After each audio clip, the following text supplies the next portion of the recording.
Welcome back to the 4th and 30 podcast. Glad to have you guys again with us this week. Um, Dealing with some Super Bowl hangover. We need miss football. Need spring football back, fellas. But the MLB lockout is unfortunately going to affect games. NBA season's going on. NFL draft is around the corner. I think the combine's actually going on right now, isn't it? It is. Yeah, And then somebody it's just ran an unofficial 4.1340 or something like that. So we'll see how that comes out, or 4.12. So we'll see how that ends up. The 4.21 Baylor wide receiver. Oh yeah, the Baylor wide Raekwon receiver, Thornton. 4.21. It's unofficial right now. It's not official yet. be fun. That Olave from Oklahoma State ran a 4.26. Yeah, so that's going on, and then of course it's March, so got some March Madness, and this last week has been madness in college basketball. But I think we're going to start with the MLB lockout and work that out faster than they can. Yeah, so the big takeaways there, the players want some control back. So for anybody that doesn't know the history of it, the MLB is the reason free agency exists in sports. Like there's no league had it before the MLB did in the 70s. It wasn't a thing. The MLB created that, and all these other sports took over it. Great, it's a great thing for players. The players got control in the MLB, and the owners have taken it back. And so I think we've seen that kind of matriculate down into baseball, and you have these cellar dweller teams that are too afraid to spend money, and their seats are just empty all the time, and it's because they get revenue sharing from bigger teams. Well, so what the players are kind of wanting is they want to raise the CBT, the competitive balance tax, and they want that to go up to encourage spending from some of these lower teams. They want to do a draft lottery so you can quit tanking and just get good pick after good pick after good pick. And another big one they wanted to do was in the service time manipulation. So the most classic example of that I can think of is Chris Bryant. The Cubs left Chris Bryant in the minors for the first, it was like 3 or 4 weeks of the season, his rookie year, just so they could control him for one more year of the contract. They want to control these guys as long as they can, and that's the players' big argument is, in the MLB, you only get so many years to make money. Yeah, we know some guys are in there for 20 years, but a lot of guys come up and down, and the ones that are good, they want to hit that money faster because you don't know what's going to happen. Like a Pujols, for example. I mean, what would you have been willing to pay when he was in that streak? An ungodly number. So, Yep. you've got things like that, and the owners just aren't willing to give up on it. The owners don't want to relinquish any control. And from a certain aspect, I do see that, but your game is dying. Your players are what keeps your game alive. Social media is what keeps your game alive. And so you can't even freaking tweet a video of the MLB without them taking it down. That's been that way for a long time. They're so sticky with their rights and stuff. And it's like, they need to learn how to have fun, is what needs to happen. Give your players back control and learn how to have fun because you're not getting any 8-year-olds interested in baseball acting like this. Rob Manfred Rob Manfred needs a new job. That dude, I he could be the nicest guy in the world. I don't give a shit. The guy needs to go home. He's just terrible at managing the MLB. This is the second time, and granted, pandemic was the first one, but this is the second time in 3 years that we've missed baseball games because of his stupid ass mistakes. So, you know, it just needs to change, and he needs to go for baseball to get better. It's the only way this happens. This is the first work stoppage they've had in 26 or 7 years. It's just ridiculous. It'd be twice in 3 years. But it wasn't a work, it was COVID. They didn't know what to do 2 years ago. Well, They didn't know how to like protect players. So it wasn't I mean, technically a work stoppage. yeah, I mean, Rob Manfred, it's hard not to side with the players on this because Rob Manfred is doing everything. He's not giving up anything. Like when you're running a labor negotiation, you have to meet in the middle, and the MLB is very capable of meeting in the middle. Rob Manfred wants to reduce the the regular season down to 154 games, which is what the players want. But then he wants to expand the playoffs. And expanding the playoffs sounds like not that big of a deal. But to the players, it is, because players do not get paid for playoff games. They don't get paid. 100% of the TV revenue in playoffs goes to the MLB and the owners. So while people on the that have limited knowledge might not think that's a big deal, it's a huge deal. If you want to expand the playoffs, maybe give some of the revenue to the players. And at the same time, another thing that does that a little further down the line, if you expand the playoffs, this tanking issue becomes even worse because you can slide into the playoffs with a worse team. And it's going to encourage owners to spend less money. And, it's hard not to side with the players on it. All the players want is the big name players aren't worried. The big name players don't care. They get their money, they get their contracts. But when you're talking about rookies coming into baseball, where baseball is the hardest sport to stick in, probably, maybe even more so than football because there's so many, it takes 6 years to become a free agent in baseball. The average career isn't 6 years. And all the players are asking for is an age limit or 5.5 years of service. That seems very minimal asking price to me on the outside. Now, I might not know as much as Rob Manfred, but to me, it just seems a little bit ridiculous. You got to come down a little bit. You've got the price the money that the average players in baseball are making has remained stagnant for 4 years, and we all know what the economy's doing. And baseball is making plenty of money. Like last year the playoffs were awesome. The ratings were awesome. The MLB is making money, and you have to give some of that back to the players. Like Carl said, they're the ones that are making you the money, not baseball. Yeah. Baseball has been, or the MLB has seen a growth spurt again because they've got a bunch of new young talent in that is capturing a bunch of young fans. The problem with the MLB is that it's America's pastime. It's ran by the old rich white dudes. So I was just Googling while we were sitting here. There is 180 professional and minor league affiliations in America. Last 2020 was there's one black owner, majority owner in professional baseball out of 180 teams. And there was a guy in the 80 who was a majority owner for a while. But what that tells you is it's just, not to be too harsh, but it's a bunch of old rich white dudes who don't enjoy having fun. They want to keep the pastime of old stick and ball, and that's just not what baseball is anymore.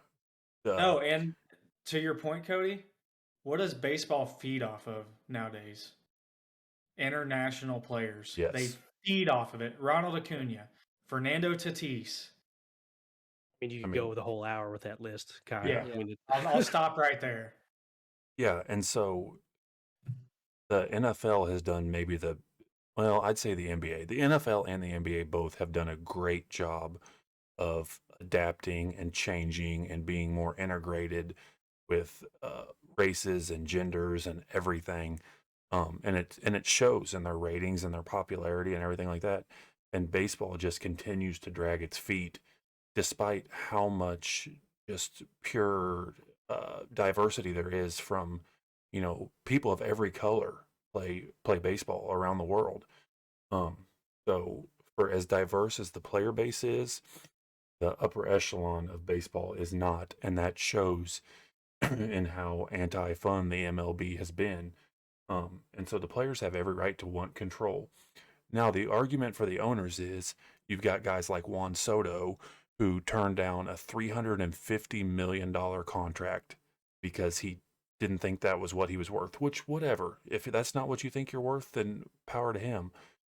But this fight is really for the under the league average guys. They're the ones who need more control over their career outlook and control over what they feel their value is. And if you're Juan Soto, cool, that's your decision. But if I'm an MLB owner, I'm never spending that much money on one player because it's baseball. And you need a team to compete. Like Juan Soto's not going to make you a championship contender. He's just not. So I'll put in one real quick side note, real quick, and you guys can finish out. I can tell Kelsey has something to say. But back to Carl talking about the bottom feeder teams dragging their feet and tanking and all that. Mike Trout this upcoming year is going to make more money than the Cleveland Guardians' entire roster. That's the disparity in baseball that a lot of people have a problem with. Yeah, you guys hit all the talking points. I don't really have a lot to add. I was just gonna say, I don't know that there's anything that Manfred's done right since he's been in control. I mean, like I was reading some stuff. If you're in Iowa, you can't watch a Royals game because it's blacked out. You can't watch a Cubs game because it's blocked out. You can't watch a Cardinals game because it's blocked out. Like what are you doing? Like that doesn't make any sense. You want people to watch your game, and these games are getting blocked out because you've given the rights to so and so they can't watch games in their area. Like that doesn't make any sense. That's not helping baseball at all. And he just continues to make bad decision after bad decision. On top of all the points you made, like he gives you no reason to have faith in him. I mean, there's just no reason to have faith in the dude. He decided that he was going to give up his job for Ash Wednesday this year, and they weren't going to play baseball. Like the dude, it can't be relied upon. Like someone else needs to be in control of baseball. You're Yeah, exactly so right. I live 50 minutes from one of the best examples of that in the United States, the Pirates, man. I mean, the Royals aren't any Pitt, better. but Pittsburgh has such a rabid black and yellow fan base that they would just jump all over the Pirates if they were any good. And all you ever hear people say is, "Man, I wish they'd just spend some money, get some players in there." They're they get anytime they see somebody come up that's any good, they're like, "Well, they're going to trade him away in 2 years." Like they just know it, and it's so weird for as rabid of Steelers fans and Penguins fans as they are that, man, you go to a Pirates game and it is one of the most sad environments. Like it's still baseball, so you're still like, there's still some joy to be there. But when you only see, uh, you know, less than 1,000 people in an entire ass stadium, you're just like, ugh.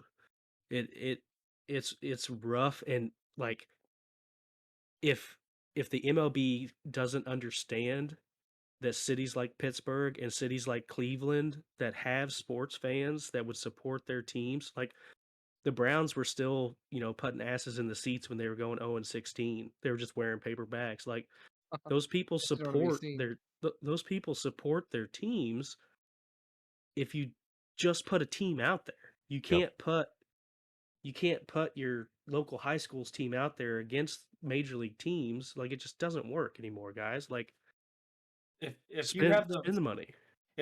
money to put up, the Pittsburgh Pirates would be a great investment opportunity for somebody. Beautiful If you had the stadium. money to put up. I mean, Beautiful stadium and you saw skyline. the example of exactly what you're saying just a few years ago. The Chiefs have a great football fan base. The Royals historically have no baseball fan base, and they were selling out games for 2 years. Like the Chiefs broke the record against the Patriots for loudest stadium. The next night at Kauffman at that wild card game, people said it was louder. Like the Royals are a perfect example in Kansas City. They never spend money, but the 2 years that they were good, stadium was selling out. The problem Yeah. with the Royals is they have dollar hot dogs, and I ate like 10 of those things. If they were $10, I would have only ate one though. It does look like we're going to get a couple things out of it, though. They are expanding the playoffs to 12 teams, and it does look like there's going to be a league-wide designated hitter, um, which that kind of sucks. My last point was with the league-wide designated hitter. you know, I do understand that pitchers don't practice hitting anymore and stuff, but there is something about coming to the plate. And longtime Cardinals fan Adam Wainwright is not a bad hitter by any means. Not at all. Madison Bumgarner was not a bad hitter by any means. There's plenty of pitchers Jacob that can. DeGrom. Shohei Ohtani can hit the hell out of the ball. Like Max so, Fried in the playoffs for the Braves. a Big pinch little hit. disappointed that like that's going That's to go away, exciting. but I do understand. But also, the Cardinals are going to feel this missing games a little more than anybody else because we have Mhm. 2 players retiring that have been longstanding pillars of the Cardinals organization with Wainwright and Yachty. and they needed 20 starts together to have the most starts as a battery of all time of anybody. And the more games you miss, and they're both older. Yachty gets hurt now. Like it's you know it was kind of a foregone conclusion that before COVID, they're like, oh yeah, they'll get there. And then COVID with only 60 games, everybody's like, eh. And now we're missing games. It's like, so I hope they do get to 20. I hope that Wainwright just decides to pitch on short rest if he needs to get there, but hope they do. Yeah, I was just talking about that with a Cardinals fan the other day, and that's sad. Even as a Cubs fan, you want to see your friends who are Cardinals fans have that moment, that memory, those memories. Um, but the talking point we had is league-wide DH now. Who is in their prime for a DH role right now? To Bring retire. bring back Pujols to ride it out with those two guys. That would be the coolest ending to the Cardinals. And the Cardinals look very promising this year. Who knows how far they'll go or can go, but that would be cool to see those three guys ride out into the sunset on a very competitive team. All three back together like it's 2010 all over again. Yeah, Yeah, and I think stinks. in a full season you could probably expect Wainwright and Molina to at least probably get 25 games, assuming they stay healthy together. In a full season 8 years ago, yeah. In a full Well, season I now, mean, you'd expect a around full 20. season now, 32 starts would be about the norm. So I'm Yeah. taking some off there. So I hope he get it. Wainwright and Molina, you can't ask for two better people. I mean, they deserve it. I mean, let's be honest. Yep. All right. Switching gears to a bigger round ball, the NBA. So just kind of the NBA so far. And I only had two things wrote down, but my favorite thing I saw was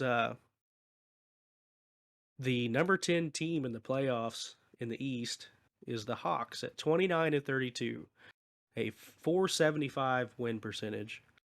And that is better than the 10th team in the West for maybe the first time in our lives. Like I don't know, it's been a long time, but the Pelicans are 26-36 for a 419 win percentage. So that was the one thing that jumped off the page. Yeah, they're still below 500, but the East finally has technically more competitive race than the West. So that was kind of cool.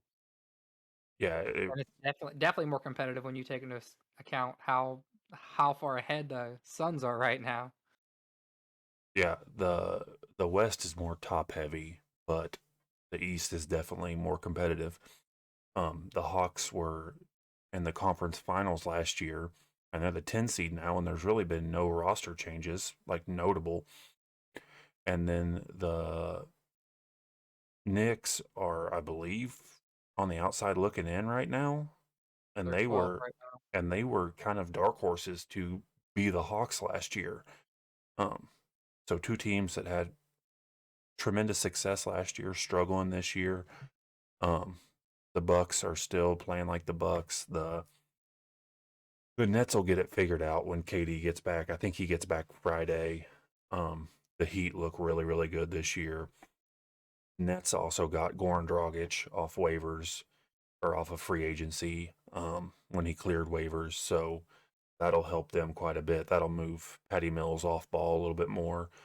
Um, and then the West is kind of how you expected. I can't say the Grizzlies are overachieving because everyone knew they'd be even better this year. But how good John Morant is so far this year is unreal. So the West is still very scary. They're just not quite as top to bottom heavy as they were before. Like usually the top 6 teams in the West are all championship contenders. And this year it looks like there's more like 2, maybe 3 teams that can come out of the West. I would Yeah, I'm say gonna jump back in there. two teams. John Morant was the second thing that I wrote down. That dude's a human highlight reel right now. Uh, He's and then insanely good. something sad for the Grizzlies organization. Morant has scored 5 40-point games this season. No other player in Grizzlies history has had more than one in a season. When did Sad. when did The Grizzlies when they were in Vancouver in the late 80s. was it the 80s when they were Pretty established? sure. I was Was it the thinking it was early in the 90s? 90s, I honestly. was Yeah, thinking I was 90s. thinking it was 90s because they're not a very old franchise. But I mean, That's still insane. you've Yeah, got not at more than least one. 25 years of data, and you've only had nobody's done it twice in one season is I was bad. thinking like mid 90s, honestly, but I could be wrong. 5. Yeah. Okay. That is, So, in fact, mid 90s. so the NBA just in general, NBA is going through a little grace period here. There's no LeBron. There is LeBron, but there's no LeBron. There's no Kobe. There's a lot. The NBA is deeper than it's ever been talent wise, but there's no LeBron and there's no Kobe. And to you big NBA fans, it don't matter to them. There's a lot of parity in the league. There's gonna be a lot of good games. Playoffs are gonna be good, fun to watch. But to your average fan, there's no LeBron and there's no Kobe, and it's going through a little grace period, if you ask me. And I think it loses some of its average fans. But me personally, being a basketball fan, I think it's going to be a great playoffs. I mean, I do think it's a 2-team race in the West. The Phoenix Suns and Warriors. I don't know if John Morant can carry a team in the playoffs. Obviously, he can, but that remains to be seen. The Suns made the finals last year. The Warriors, we all know what they're capable of. And the East is just, I think everybody kind of expects the Bucks have went through a lot of injuries this year. I think everybody kind of expects it to be them, but the East is wide open. I mean, you got the Heat at number 1, which is cool to see after they're down the year last year. You got the Sixers pulled off the trade for James Harden, the Bulls, the Cavaliers. Like, I think it's really cool to see what's happening in the East right now. Yeah, it definitely is. The Cavs are legit too. They're not just a team that's playing well because they're young and it's the beginning of the year and they're trying hard when other teams are just kind of going through the motions. The Cavs are good. Colin Sexton's good. Darius Garland is an all-star. Jared Darius Allen Garland's really good. was an all-star this year. Yeah, he was. Kevin Love has quit being the the NBA's Aaron Rodgers and decided to play some more. And he's been, I wouldn't call it a career resurgence because he's not like all-star level play, but he's, for not really playing for a year and a half, he's playing very well. I'm going to need you to take that back. Don't compare Kevin Love to Aaron Rodgers. Love has came out and said he has mental health issues. Like, let's give the guy a break here. Hats off to him for coming back and being a good player. Aaron Rodgers is just. I'm gonna demand an apology for Kevin Love right now. I will say this. I think all of us last year after the season basically said we felt bad because Chris Paul's championship window was gone, and we were all wrong, and I'm happy about that. The Suns are definitely, it's either them or the Warriors. I think everyone thinks in the West. So that's good to see that Chris Paul might get another shot at it. Kyler, I kind of disagree with what you said about no Bryant or no Kobe or no LeBron because the average fan has more than hooked on to Steph Curry. I mean, you see how many Curry jerseys there are everywhere now. I think Curry's kind of taken that role on. Most of the average fans have latched onto him.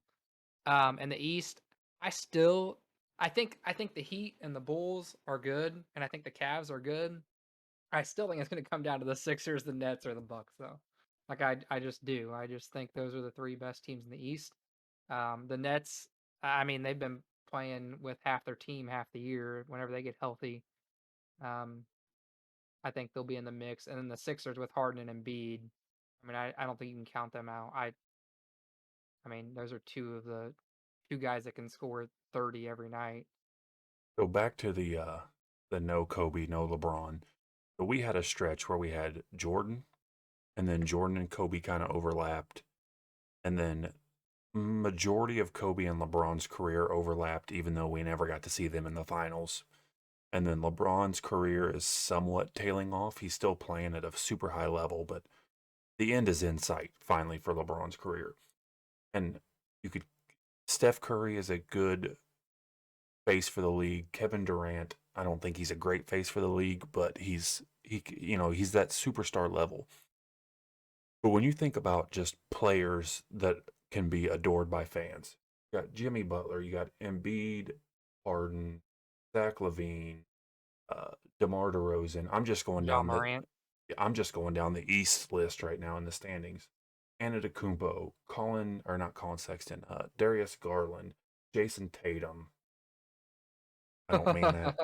And then you got Devin Booker, Chris Paul, Steph Curry, Well, Klay Chris Paul's career is Thompson, definitely near the end. John Morant, got all Donovan Mitchell, Luka Doncic, Jokic, Karl Anthony Towns, like all these. DeJounte Murray. DeJounte Murray, he is a stud. I mean, the NBA is in good hands right now with plenty of talent.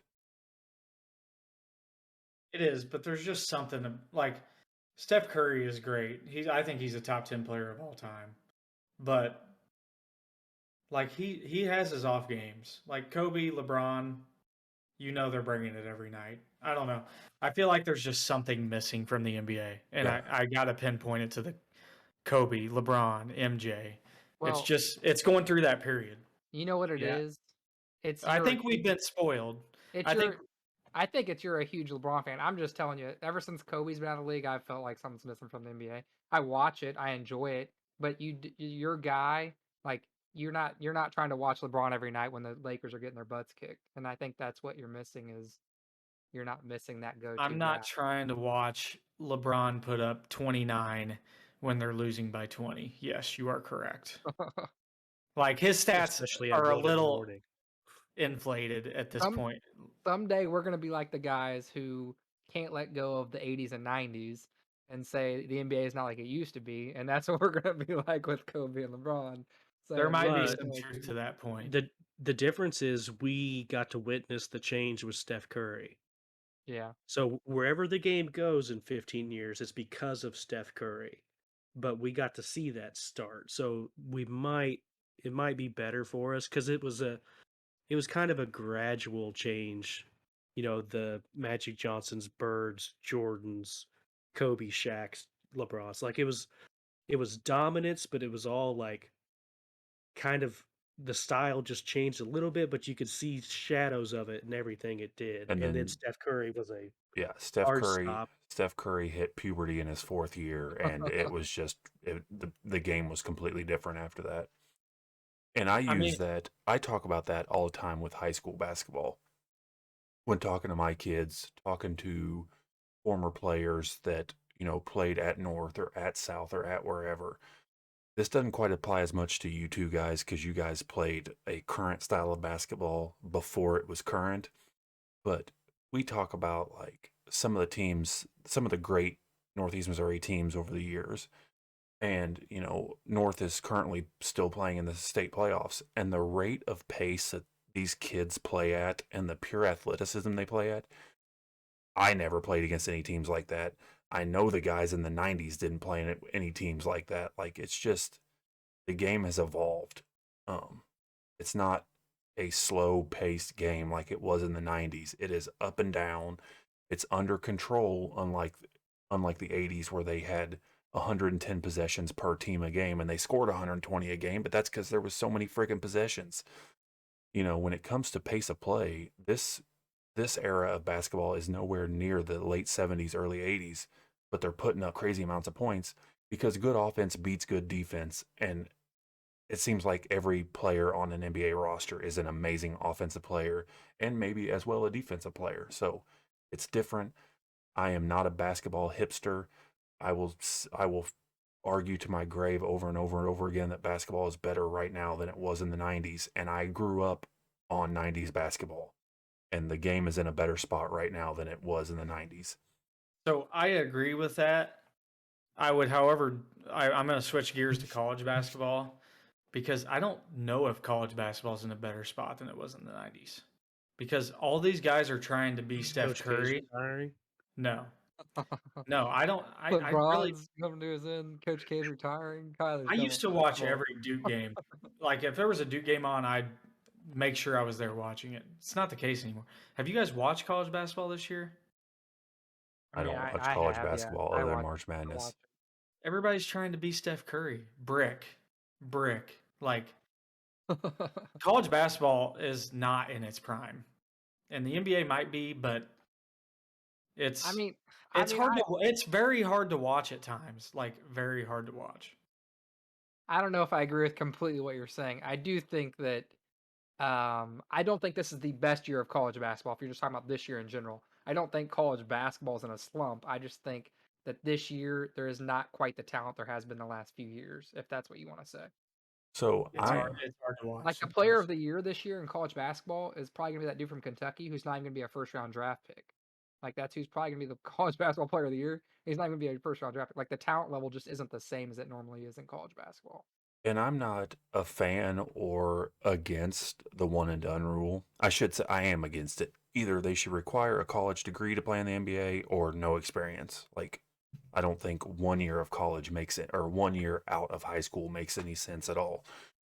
But I want to say, us in our teenage years, early 20 years, majority of players were 3 to 4 year players. So when it comes to being a UNC fan, a Duke fan, you watched Tyler Hansborough for 4 years. You watched JJ Redick, Matt Bonner and JJ Redick and Al Horford and David Lee. I'm just naming off all the Gators players I can think of. Danny Green. It meant more. Yeah, you watch those guys' career, and now all the good players, understandably so, are gone after a year. When before they just would have went straight out of high school. And so you take those players out, and then you're getting 3 to 4 year kids because they weren't good enough for the NBA at 18.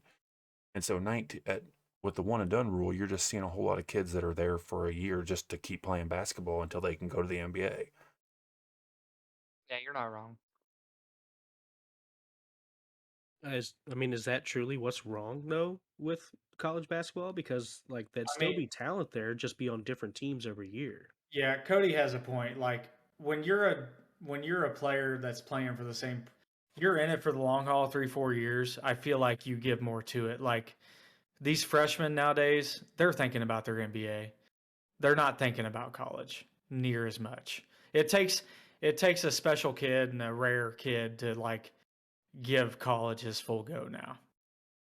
I agree with that, but also I think that like a guy who's in a system for 3 years is going to be better in that system than a guy who's in it for 1 year. No matter how much better the guy is that's in it for 1 year, a guy who's been in Roy Williams or Coach K's system for 3 years is going to be better in their system at year 3 or 4 than they're going to be at year 1. I'll stand corrected if there's a Kemba Walker or a Steph Curry type story in the tournament. Then I'll be into it. I mean, kind of what I'm deducing from what you guys are saying is the tournament is good regardless of talent, right? Yes. But the season to get to the tournament, the Blue Bloods have to be good for college basketball to be good, is what I'm hearing. And it's not wrong. Those are the teams that everybody knows: Kansas, Duke, UNC, UCLA, like Michigan State. Those are the teams everybody expects to be good.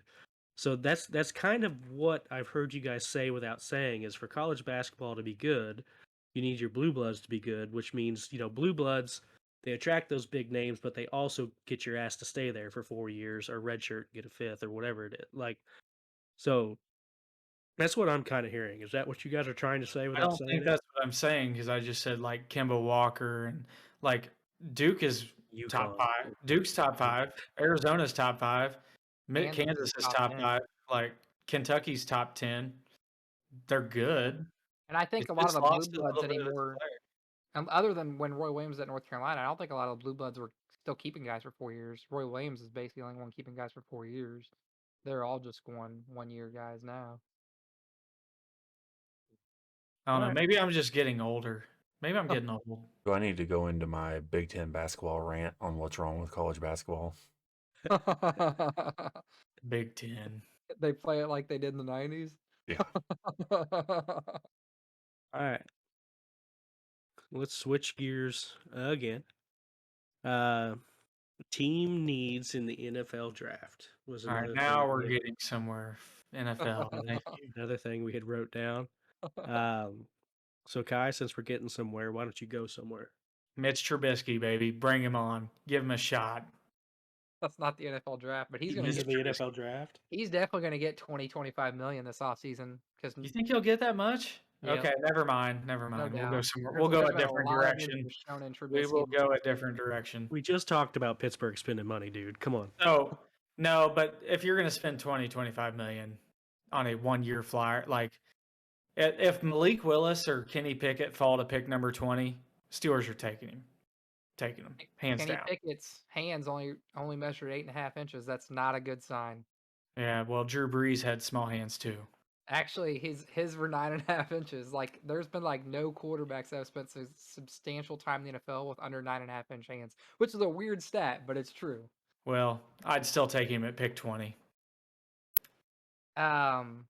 Malik Willis, though, I mean, I think that's the one guy that everyone's thinking might turn out to be a star. Everybody said only good things about him. They said he's been calm in all his interviews. He's been cool. The in all his Steelers interviews. are in love with Malik Willis. A lot of people are, I think, now. And like they're saying the quarterbacks are going to drop. Like there's a lot of people saying at pick 20, one of those. I don't think so. I think come draft day, teams are going to be like, just like every other year. Never mind. We're going to pull the trigger on this quarterback. I just see that that's how it's going to play out. Did you see the viral video of Malik Willis today? No, I didn't. Helping out that homeless man. Oh, on the that was street? him? Yeah, I did see that. I saw the Dude, video. I didn't know it was he's- him. And he didn't even know he was on camera. That Yeah. that's Homeless the guy. kind of stuff that makes you draftable. Homeless Sounds guy's sitting on a street corner, and Malik Willis pulled up with his suitcase and opened it up and gave the guy a whole bunch of clothes, I think it was, out of his suitcase, not that's knowing he was on camera. Yeah. Yeah, he's getting drafted top 10 for sure. So how big did you say Pickett's hands were? 8.5 inches. Yeah, well, I don't know if you guys remember this or not, but Joe Burrow said before his first year that he was considering retiring Oh, because yeah. he was told that the football would slip out of his tiny little hands. Burrow's hands are the same size. Yeah. Yeah. And so, I mean, yeah, that is obviously an important thing with a quarterback, but if you can sling the football, you can sling the football. That's all there is to it. That's I'm just mainly making fun of everyone making a huge deal about it. They've that been making a measurement big deal sounds about it. exactly like why someone would pick who was that? Probably Blaine Gabbert. Yeah, Blaine Gabbert. That's exactly who I was thinking. That's Ryan why Mallett. Blaine Gabbert probably has 15.5-inch long hands. There's been a lot of guys like that. They just pick them because Exactly. That That is is- they can throw the ball hard. And That just goes to show why I said everybody should pick Deshaun Watson when he came out, and people picked quarterbacks above Deshaun Watson for whatever well, I reason. don't think the Chiefs were good drafting Patrick Mahomes. That's an exception. But who was taken above Deshaun Watson though? Trubisky. It was Trubisky and Mahomes. Yeah, no, Yeah, Trubisky was. There was- Trubisky was the first. Watson pick. was top 10. No, Yeah, there was Trubisky- another one. Trubisky was. What year one. was that? What was 17? 17. Trubisky was 1. Mahomes was 10, and Watson was like right after Mahomes. Okay, no one look. This is backtracking a little bit. No one pull up Google real quick. Just real quick. How tall is Ryan Mallett? 6'6". I was gonna say, isn't he 6'6", 6'8"? Freaking Mandela effect, dude. I would have put the Chiefs franchise for the next 50 years that he was 6'8". I swear on everything, I remember him being 6'8", because I was a big fan of him, because I'm like, oh, a 6'8" quarterback? This dude's fucking awesome. He's 6'6". Hey, Did how I just tall is spark Brock your memory Osweiler? of Fried Mallett? Yes, it did. It exactly did. How tall is Brock Osweiler? Look him up. 6'7". I think he might have been. I think People who searched Ryan Mallett's height, like I just did, also search Brock Osweiler's height. So it actually tells me right there how tall Brock Osweiler is. So back to the Deshaun Watson, Patrick Mahomes. I'm sorry, Patrick Mahomes is great, but if Deshaun Watson goes to the Chiefs, he's the one with the Super Bowl. I mean, I would still rather have Mahomes. Regardless if that's true or not, I'd still rather have Patrick Mahomes. Did you Just get- like I said, if Rivers went to the Steelers over Big Ben, Rivers is the one with the Super Bowl. Yeah, but Missouri I'll has a back death that up. penalty, so I don't know. I don't know. Is it in Kansas? Yeah, it I is in guess Missouri. Texas. Maybe guess he would Texas live in does too. Kansas. Maybe he'd live on the other side of the state line. I don't know this any better. We'll get Yeah, I was gonna say Kansas is more conservative about stuff. They probably have the death penalty too. we'll get back to the draft in just a second. But did you guys see Jackson Mahomes is moving to LA? Did you Thank did you God. see the tweet about no wonder the That's Bengals what I was lost? getting. Oh, no, No wonder no. the Bengals lost because there's a new rule that the winner of the Oh, Super yeah. Bowl gets Jackson Mahomes. Yeah. That's exactly what I saw. So, yeah. So he's out of Kansas City. But anyway, we've talked about losing the Super Bowl. We've talked about Joe Burrow's hand size. We've talked about what teams need in the draft. The Bengals just need to draft 4 offensive linemen if they want to keep their franchise quarterback healthy. He's already had 1 ACL injury, so he's got at least 1 weak knee. The Bengals really need to focus. Like, they are set, other than Eli Apple and their offensive line. That needs to be their only concerns. If they can shore up those 2 positions, the Bengals are in good shape for quite a while. Which when it- nobody can. They got some free Sorry. agents on the defensive I side didn't- of the ball, but I didn't mean to interrupt you there. But nobody can say they made the wrong choice, but they had a chance to pick the left tackle last year. I mean, Jamar Chase, Don't get me started. tremendous draft pick, but Don't they get me had a started. chance to draft the left tackle last year. I did it last Panay episode, and I'll Sewell is the do it. guy's name that you're trying to avoid. What'd you say? I said I put it up last episode, and I'll do it again. Right here is going to be the meme that we're talking about. who's that? Panay Sewell. I don't know. I don't think the Bengals are near as good without Jamar Chase. Jamar Chase is different. No, I agree. I think they made the right pick when it's said and done. But at the time, I definitely thought they should have drafted the left tackle. I mean, you're talking a more steady team versus Jamar Chase, who can blow up a game. Like, I think it kind of evens itself out. Yeah. I mean, we'll see Yeah. if they make it to that 1 Super Bowl and then Joe Burrow gets hurt and they never make it back for the next 40 years. Be like, well, maybe they should have drafted left tackle in 2020. We'll never know. We will never know. Apparently, they I should mean, have one of those drafted. scenarios we literally can know. Apparently, they should have Anyway. drafted Creed Humphrey, but Apparently, Najee Harris should be on a different team because Creed Humphrey was an absolute stud, and the Steelers probably should have taken him. don't you have a good center? I really don't. No. They don't. The Steelers, don't get me started. They drafted a freaking left guard out of Illinois and moved him to center in Big Ben's final year. Like, come on.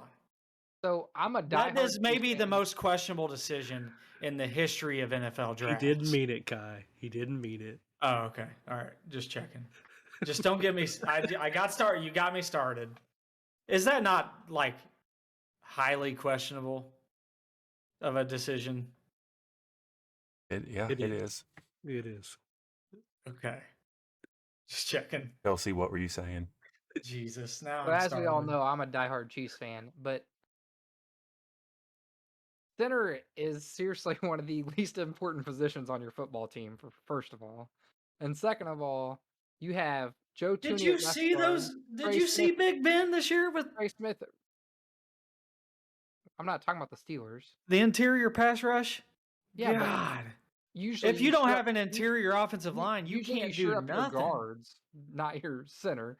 You have Tooney at left guard, Oh. Trey Smith at right guard, and then Man. our O-line was stacked this year. I'm not saying that Creed Humphrey is not a great center. I'm saying that Creed Humphrey his stock might never be higher because of how good our O-line was this He year. definitely benefited. Kelsey, you ever played Yes. line? You ever played on the I've never line? played offensive line. Look at him. So center is very. Oh, wait. No. Kelsey did play line. Me and him used to line up 1v1, and one of us would hike the ball. He'd play center, quarterback, running back, all of it. all-time offense. Yeah. Center is very important for like diagnosing defensive fronts and stuff like that. Like, there's a lot of things that goes into being a center that left tackles don't have to worry about. And so left tackles, are very valuable, but centers are not like the least valuable person on the offensive line. You have to know Right. which way to slide. They definitely are in today's NFL. 100%. You could Nope. go look at Jeff Schwartz. I guarantee he said it sometime Nope. recently. No. The center they're has the good. hardest job on the offensive line out of anybody. No, they do not. That's okay. They do. In They have today's to. NFL, they definitely do not. I'm going to go ahead and say the fullback's the least valuable position in the NFL right now, but That's not even a position anymore in the NFL. Most teams. I'm gonna write an essay. I'll Google it. Read it aloud on the next podcast. All right. Team needs in the NFL draft is what this segment originally was. This segment's going to transition back to that. One of the only teams that their largest need is running back. Can you guys guess? It kind of took me by surprise, but it makes sense. Wait, one of the Well, it's going to be the Giants soon because they're trying to trade Barkley. Dolphins. Their biggest need is running back, and I agree with that. And Miles Gaskin was a huge fantasy disappointment for me this year. I don't know that you take a running back in their slot in the first round, but like, if you're the only team really gunning, like, you should be able to have your pick if you wanted to. So, props to them for being the only real team that needs it. Besides the Texans, I mean, the Texans just kind of need new franchise. everything. But okay, hang on, guys. I know we're moving on, Carl, but I've got to address something real quick. Just for the sake of antagonizing this argument, I Googled most important or least important position in football. Hey, look, I'm reading the NFL ranking them right now. Center is 17 out of 22. Okay. Like I said, it's the least important on the offensive line. I'm going to finish what I was saying first. Bleacher Report says the quarterback is the least important position. If that gives any credibility to Bleacher Report. But also, the NFL has wide receiver 3 ranked above your kicker. You're telling me that wide receiver 3 is more important than your kicker? Probably in today's NFL, I would say, yeah. Okay, so back points on the board. I Googled, is the center the most important? 32 guys that can kick the ball. Like, there's 32 kickers in the NFL. So you're going to have a capable kicker usually. I Googled, is the center the most important offensive lineman? And it says yes in big bold letters. And it says the center is your most important offensive lineman positions because every offensive play starts with the center. So therefore... They don't fumble the football? Yeah. I was wrong. Left guard is ranked just below center, my bad. But the other 3 offensive line positions are ranked above them. Left tackle, right guard. No. Okay, back to you. Nope. Whatever you were saying. I wasn't the one talking. Give me 5 minutes and I'll re-hijack this fucking thread for this conversation. Do we want to do some him versus hims? Yeah, let's go for it. We've kind of been hate. Why don't you guys just piss me off some more, huh? All right, so we're changing back to the NBA because that's who I listed for him versus hims this year. I have this week. I have a few of them. First one, Devin Booker or Jamal Tatum? Who's Jamal Tatum? The guy that played for Southern Illinois? That is 15 years ago? That is who Jamal Tatum from Jeff City? Actually. Yeah, Jeff City, Missouri? I'm taking Devin Booker. I'm taking Devin Booker.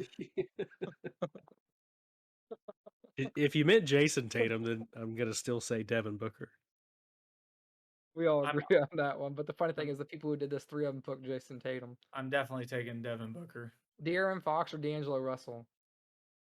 Ooh. That's D'Angelo Russell. I'm partial to Swiper, but I'm going to say Darren Fox. But I would not disagree with anybody who took the latter. D'Angelo Russell still in the league? Have you been watching NBA? I'm just kidding. He's having a great year. Darren Fox seems like more of a team player, so I'm taking Darren Fox.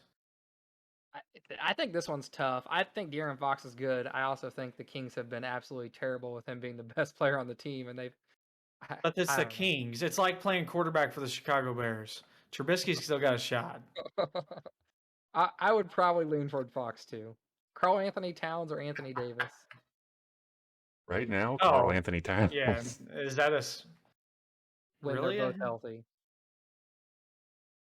I haven't seen AD healthy in like 4 years.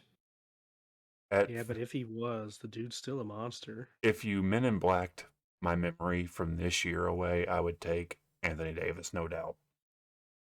But Cat's having a great year, and Anthony Davis, even when playing, is not. So Karl Anthony Here you Towns, go, as Cody. far as a pure center, he might be the best taking someone from the perimeter I've seen since Hakeem Olajuwon. Like, he can take people off the dribble so well. It's insane. that comes from his ability to shoot the basketball at such a high level. Yeah. Very high level. I mean, Jokic, Embiid, guys like that, even the 3-point specialists like Bertans and guys like that. Like, you just close out, get a hand up, contest the 3 ball. Cat, you have to be up in his face. Like, he's comfortable shooting the ball in any situation. So you have to play close to him. And then he's got guard-like skills that makes him a nightmare to guard. Where'd he go I to just wish school? I know you don't, but I wish Kentucky. he could just get out of Minnesota so that he They could both win went to somewhere. Kentucky. Yeah, they both went to Kentucky. Didn't they play on the same team, actually? No. Anthony Davis played with Who'd he play with? Who am I thinking Boogie, of? right? Boogie Oh, Cousins. yeah, you're Yep. right. Marcus Cousins, yeah. Towns played with John Wall. Yeah. And wasn't a guy from North Carolina, his brother, Jody Meeks. Wasn't Jody Meeks went to Kentucky too. yeah, his brother went to North Carolina. Jody Meeks was Kennedy like Kennedy Meeks, yeah. Jody Meeks was a stud on that team too, I think. But anyway. No, Jody Meeks played right before Kentucky started getting all those fantastic freshmen. Like, he was on the last very average Kentucky team before. All right, I can do some more him versus hims if you guys don't have anything else. I'm gonna read you some stats from 2 guys over their best periods of times in the MLB. You can tell me who you would take. Average 331 versus 308. But this is all gonna be player 1, player 2. Home runs average 41 to 35, runs 119 to 110, RBIs 123 to 92, OPS 1.05 to 1.009. I'm taking player 2. This feels like a trick question. I was gonna say this is definitely a trick question because everything points to player 1. Not a trick question. was Albert Pujols is the greatest hitter over a 10-year period of all time. Oh, Second yeah. player is Mike No Trout, doubt. who is I also a completely agree with phenomenal that. baseball player. But yeah, A little no. bit I'll fight with my overrated. death to anyone that Albert Pujols is the greatest Cardinal of all time. I don't care how long he spent in St. Louis. So what you're saying is Mike Trout is just a bit overrated. And people don't give Pujols the credit he deserves sometimes. For some reason, It's people realize it. because of the last 5 years. Yeah, but still, he was the Oh best. no, he in the deserves second he year. deserves all the credit in the world. I'm just saying the last 5 But years. If you're I don't looking think recency bias. I don't think Trout's overrated though. Only for the fact there was nobody else in the league to hang on to at that time. The MLB was short on faces over that stretch. They really were. You had guys retiring that carried you through the early 2000s and stuff. You just didn't have anybody to truly latch on to that you really liked. That was just this superstar like Mike Trout was. In that like 2012 to 2018-19 era. Okay. I've got a him or him, and it's going to be blind. Okay. So your first guy averages 22 points, 5 rebounds, 4 assists in year number 2 on a 34-29 team. Guy 1 averages 26, 8, and 4 a game in year 5 on a 38-27 team. Which guy are you taking? Well, you called the second guy you announced guy 1. I'm gonna take the second guy you went through. I don't know. Taking the first guy. Yeah, this seems like a Jason Tatum setup. I'm going to take guy 1. Guy 1 is Anthony Edwards. Guy 2 is Jason Tatum. I sniffed that out. I'm taking neither. Anthony Edwards is a stud. Not Yeah. Not The the most Jason efficient Tatum. player in the world, but He Jason shot a Tatum lot hate of shots to Jacob. get those 22 points. Anytime Cody does blind NBA stats, like you just assume it's There's an Jason agenda. Tatum. as soon as I started naming stats, Carl's feelers went. All right, I have one for you because I kind of noticed it earlier. I'm not going to talk about years or anything because that gives it away. First guy, 27.9 points. Where I just had it. Where does assists and rebounds go? 27.9 points, 9.3 assists, 3.8 boards. Second guy, 25.8 points, 6.5 assists, and 5.3 boards. What was the first guy's points? 27.9. I'm taking guy 1. So 28, 9, and 3 versus 25, 5, and 5. Is that what that? Yeah, 26, 6 and 5. Yeah. Guy 2. Just because Kelsey smiled when Cody said guy 1. I don't know. I'll just tell Yeah. you, Trey Young's guy 1, guy 2, Steph Curry. Okay. He got his Trey Young fix in. Barely Yep. 10th in the I just East wanted versus second Cody to West. pick Trey Young. You got me. Good job. Applause. You got me. That's what I'm saying. There's no Kobe or LeBron. There is a Luka, to get back to that though, so like, Kobe, LeBron, MJ, Shaq there for a while were guys that you were probably willing to drive 8 hours to go see. You only go to, especially from Missouri, we don't have NBA close. Like, it's like, oh man, they're in town. Like, for somebody who's probably, I'm going to say 21 years old to like 8 to 21 years old, Steph Curry probably is that guy for you. But I don't think he'll ever be that guy for us. I think it would take a physical guy. Like, I would entertain the thought of going to see John Morant because that is just a physical beast of a dude doing that. Like, but I wouldn't entertain that thought for Steph Curry because that's just not the style of basketball that this average fan likes to watch. Is the difference, I think. Yeah, nothing wrong with that at all. The thing that I noticed between Jordan, LeBron, Kobe, Steph Curry, and I already made a puberty joke for Steph Curry, is Steph Curry still looks like he's in his early 20s. Those other 3 guys look like grown men coming out into the NBA. Like, I feel like you kind of gravitate towards those guys a little more that look like they're grizzled veterans when they come in at 19 years old, 20 years old. And Steph still looks like a kid out there. He plays the game like a kid, and not in a bad way. But, the knock on LeBron for a while was no killer instinct. But you could never say that about Kobe and MJ. Maybe the 2 biggest killer instincts to ever play the game. And Steph, although he is the babyface assassin, he is very cold-blooded out there. He doesn't have his face like those other guys have. And that's something a lot of When he people does latch do it, he onto. turns into a meme. Yeah, exactly. And I like clenched jaw LeBron and jersey biting Kobe and just death stare MJ. Like, those are things that I appreciate. And Shimmy Steph Curry isn't the same. shimmy Steph Curry is not the same. It He just looks like he's having too much fun out there.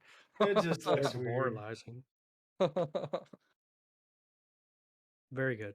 Well, I think that's where we're going to leave you guys in this episode. March Madness is legitimately right around the corner, so I assume that's going to take Thank up God. an episode. Are we going to do brackets? Yeah, we we'll might do do another brackets. pick So 'em. stay For on. sure, we will. Just don't let Stay Dakota on into it. board. He's won the last 2 years of brackets in our bracket pick. I can't Yeah. take it anymore. I can't take it. So just look at what she submits and just flip flop the national championship winner, and then you have a shot to beat her. I'll tell you what I'll do. I'll bring up my phone and say, "Here you go. Put your entry in." There you go. And then I'll steal her phone and put my entry in. Big Somehow brain. she'll still win. Big brain. Tyler Big would have brain won. time. Tyler Big would have brain. won, but Dakota won because he put his entry on Dakota's We phone. should, as a group, do one that's the mascot one. who has the better mascot. And we'll vote on Just it. for fun. We'll For vote sure. on it like on stream, and Just for fun. we need a tiebreaker. Anyway. But anywho, Alrighty. That's where we're gonna leave you guys.